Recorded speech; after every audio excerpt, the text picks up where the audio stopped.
আসসালামু আলাইকুম রহমতুল্লাহি ওবরকাতুহু। সম্মানিত দর্শক, আওয়ামী লীগের ডাকা হরতাল পুরো ১৪ মাসের গত ১৪ মাসের যে রাজনৈতিক হিসাব, সব হিসাবকে এলোমেলো করে দিয়েছে।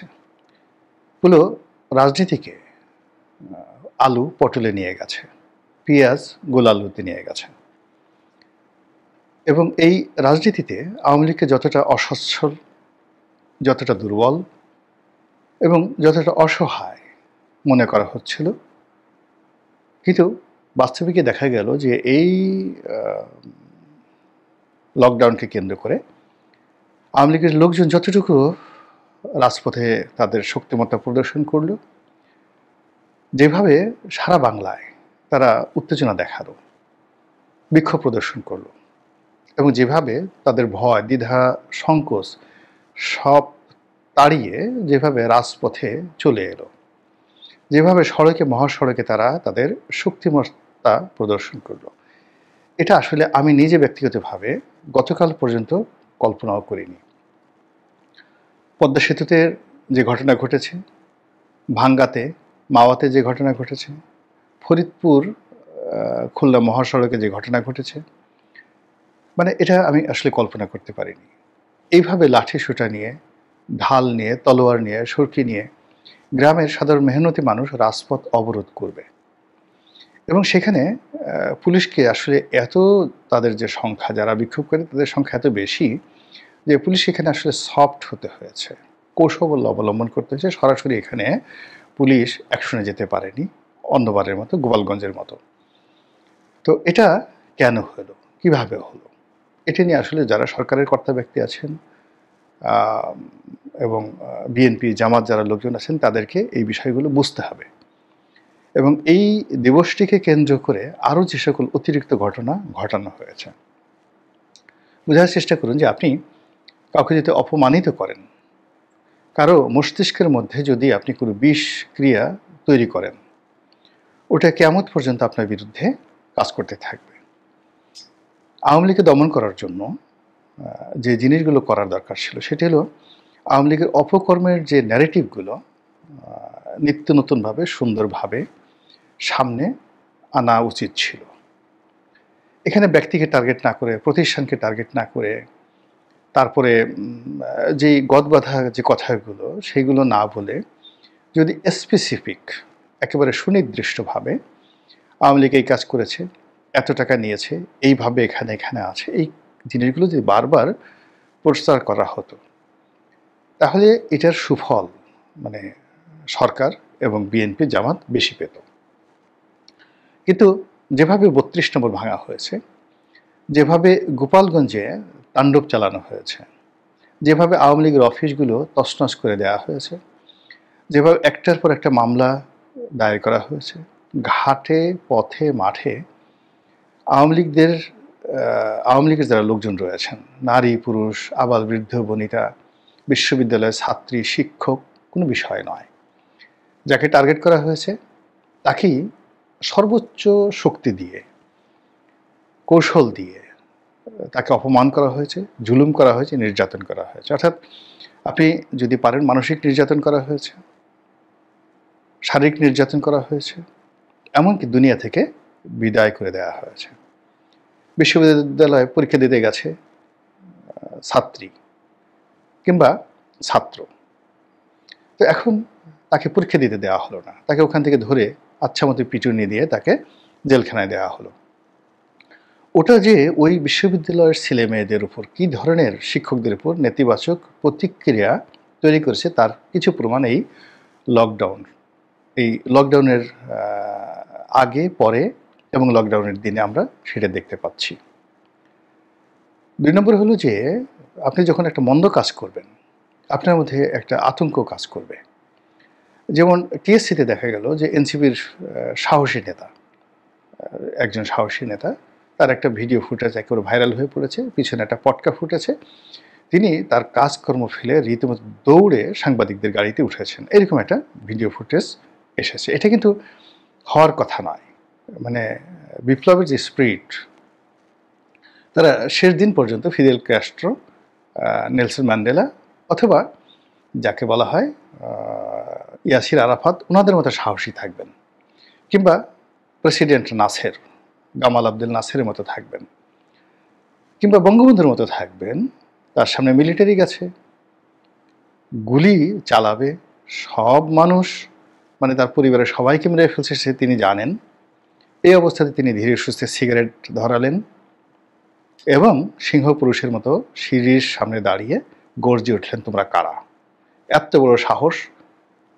আমি এই দেশের প্রেসিডেন্ট, আমার কাছে এসেছো অস্ত্র হাতে, কে তোমাদেরকে পাঠিয়েছে? মানে কল্পনা করতে পারেন যে নেতা কাকে বলে? এটা তো রিটেন। আপনি আমি হলে কি করতাম? পালাতাম, কাঁদতাম, জ্ঞান হারাতাম। তো এই জিনিসগুলো মানুষ যখন করে তখন আসলে সে রিয়েল লিডার নয়, অথবা রিয়েল লিডার কিন্তু তার আশেপাশে এই ধরনের পরিস্থিতি তৈরি হয়েছে, ভয় পাওয়ার মতো যথেষ্ট কারণ আছে, তাকে তখন পালাতেই হবে। তো সেই দিক থেকে এই যে লকডাউনের ফলে যা কিছু হয়েছে সেটা হলো যারা ক্ষমতাধর যারা লোকজন রয়েছে তাদের সবার মধ্যে একটা আতঙ্ক ঢুকে গেছে।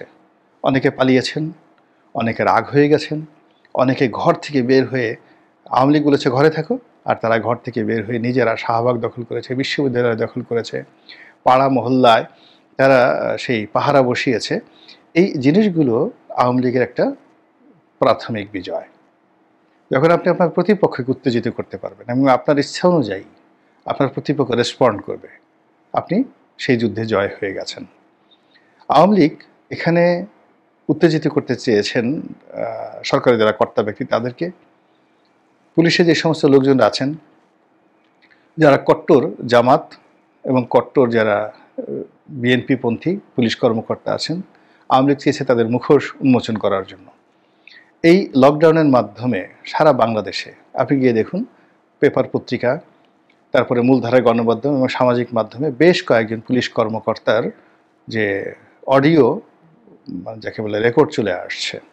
এদের ক্যারিয়ার শেষ, এদের পরিবারের ক্যারিয়ার শেষ, এবং আগামীতে তারা মানে তাদেরকে হজম করার মতো ক্ষমতা বিএনপির, জামাতের, সরকারের, রাষ্ট্রের, আওয়ামী লীগের কারোরই নেই। মুখোশ উন্মোচন করে দিয়েছে। এই যে তাদেরকে রাগ হয়ে যে ব্রাশ ফায়ার করো, তো এই যে মুখোশ উন্মোচন করে দেওয়া হয়েছে, এটা আওয়ামী লীগের সফলতা। আর এই একটা সফলতা এইভাবে এই সময়টিতে আসবে, এটা কিন্তু আসলে আওয়ামী লীগ কল্পনা করেনি। আমার কাছে এটা যখন ঘোষণা করা হলো, আমার কাছে এটা একটা ছেলে খেলা মনে হয়েছে, অপ্রয়োজনীয় মনে হয়েছে, অদ্ভুত মনে হয়েছে। আর দ্বিতীয়ত আমার কাছে মনে হয়েছে যে এরকম একটা লকডাউন, কি একটা কথাবার্তা লকডাউন, আমি এটা নিয়ে বেশ স্যাটায়ার করেছি টেলিভিশন টক শোতে। এটাতে সরকার রেসপন্ড করবে না, সরকার এটা পাত্তাই দেবে না। বিএনপি, জামাত, অন্যান্য যে সকল রাজনৈতিক দল আছে, এনসিপি, তারা কেউ এটাকে নিয়ে কোনো মাথা ব্যথাই দেখাবে না। ও মাই গড! অবস্থা দেখে মনে হলো যে এটা একেবারে প্রত্যেকটা মানে মানুষ, আওয়ামী বিরোধী মানুষ, এই লকডাউন শব্দটি তাদের মস্তিষ্কের মধ্যে ঢুকে গেছে নাক দিয়ে, পশমের গোড়া দিয়ে। এবং এটা কোথাও কোথাও বিষ তৈরি করেছে, কোথাও কোথাও অ্যালার্জি তৈরি করেছে, কোথাও কোথাও আফিমের নেশা তৈরি করে ফেলেছে। ফলে এই লকডাউনের দিনটিতে সারা বাংলাদেশ ছিল উত্তেজিত। এই দিন মানে দেখা গেল যে ডক্টর মোহাম্মদ ইউনূস জাতির উদ্দেশ্যে ভাষণ দেবেন, আর সরকারের পক্ষ থেকে বলা হলো, এই সত্য মিথ্যা জানি না, এখানে আসলে সামাজিক মাধ্যমে অনেক কথা ছড়ানো হয়, ফলে আমি কোনো নাম মেনশন করব না, শুধুমাত্র কাহিনিটা বলবো যে সরকারের গুরুত্বপূর্ণ কেউ হয়তো বলেছেন যে লকডাউনে যে মানুষকে ঘরে থাকতে বলেছে আওয়ামী লীগ, এই কারণে মানুষ ঘরে নেই। মানুষ যে ঘরবন্দি হয়ে আছে আজকের দিনে, তারা হলো ঘরে বসে বসে তারা ডক্টর মোহাম্মদ ইউনূসের বক্তৃতা শুনবেন, টেলিভিশন দিন জাতির উদ্দেশ্যে ভাষণ দেবেন, এই জন্য তারা ঘর থেকে বেরোচ্ছে না। আপনি বোঝার চেষ্টা করেন যে আমরা গ্রামে বলি যে মাথায় ঢ্যাস উঠেছে। একটা মানুষের মাথায় যখন মানে যাকে বলা হয় একটা বাজে জিনিস উঠে যায়, পাকস্থলী থেকে বাজে জিনিস উঠে যায়, তখন তার মাথায় আর কাজ করে না। তো এরকম কথাবার্তা এখন আমরা শুনতে পাচ্ছি। তো এটা কেন হলো? এটা তো হওয়ার কথা নয়। আপনি যখন সঠিক পথে থাকবেন, অবিচল থাকবেন তখন, আর যখন মন্দ পথে থাকবেন তখন যে কোনো সন্দেহ, অবিশ্বাস আপনাকে আতঙ্কগ্রস্ত করে তুলবে। আমি ধরুন চুরি করিনি, মন্দ একটা কাজ করিনি, সারা দুনিয়ার লোক বলুক, সারা দুনিয়ার লোক বলুক, তাতে আমার কিচ্ছু আসে যায় না। এটা হলো ইউনিভার্সাল একটা ট্রুথ। সে মাথা নুইয়ে সুন্দরভাবে সে তার কাজ করে যাবে। চারিদিকে বদনাম দুর্নাম অনেক কিছু হচ্ছে, কিন্তু দুনিয়ার কোনো মানুষ জানলো না। কিন্তু আপনি চুরি করেছেন, ডাকাতি করেছেন, জেনা করেছেন, ব্যভিচার করেছেন, আপনি রাস্তাতে হাঁটবেন, পাশে একটা কাক ডেকে উঠলো, কোকিল ডেকে উঠলো, ময়না টিয়া শালিক ডেকে উঠলো, বা গাছের পাতা নড়ে উঠলো, আপনার অন্তরের মধ্যে একটা কামড় দিয়ে উঠবে যে হায় আল্লাহ, ও জানলো কী করে আমি এই কাজ করেছি, নচেত এত রাতে এইভাবে তো ডাকার কথা না, আমাকে দেখি কেন ডাকলো? তাহলে ও কি আমাকে চোর চোর বললো, আমাকে রাজাকার বললো, আমাকে আলবদর বললো? যেমন হুমায়ুন আহমেদের সে বিখ্যাত নাটক তুই রাজাকার তুই রাজাকার।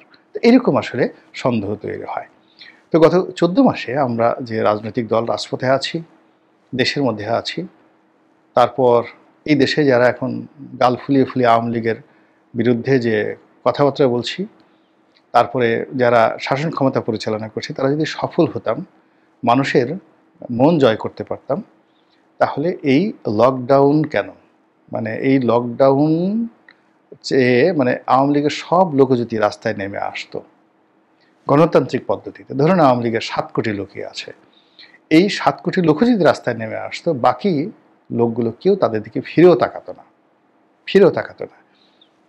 এবং গণতন্ত্রের বিজয় এভাবে, মানে সংখ্যাগরিষ্ঠ লোক এভাবে বিজয়ী হয়।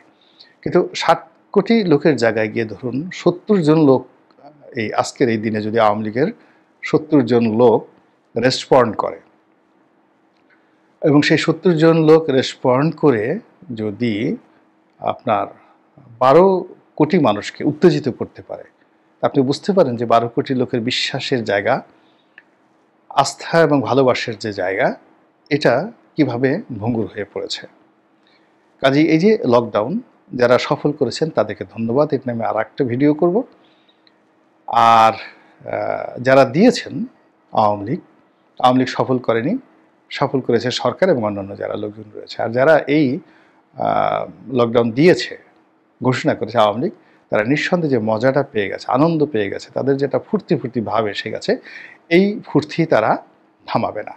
আগামীতে তারা আরও নতুন নতুন শব্দ ব্যবহার করে লকডাউন 2, লকডাউন 3, তারপরে শেষে লকডাউন আলফা, লকডাউন বিটা, তারপরে লকডাউন মেটা, এই ধরনের অদ্ভুত নাম দিয়ে আগামীতে তারা যে প্রোগ্রাম দেবে বা পরিকল্পনা করবে বা যে কর্মসূচি দেবে, সেই কর্মসূচিতে যদি আপনি উত্তেজিত হয়ে, বা যেমন আপনি আওয়ামী লীগের অফিস পুড়িয়েছেন, 32 নম্বর আবার ভাঙা হচ্ছে বাকিটুকু, এই ধরনের খবর আমরা দেখতে পেয়েছি, সত্য মিথ্যা আমরা জানি না।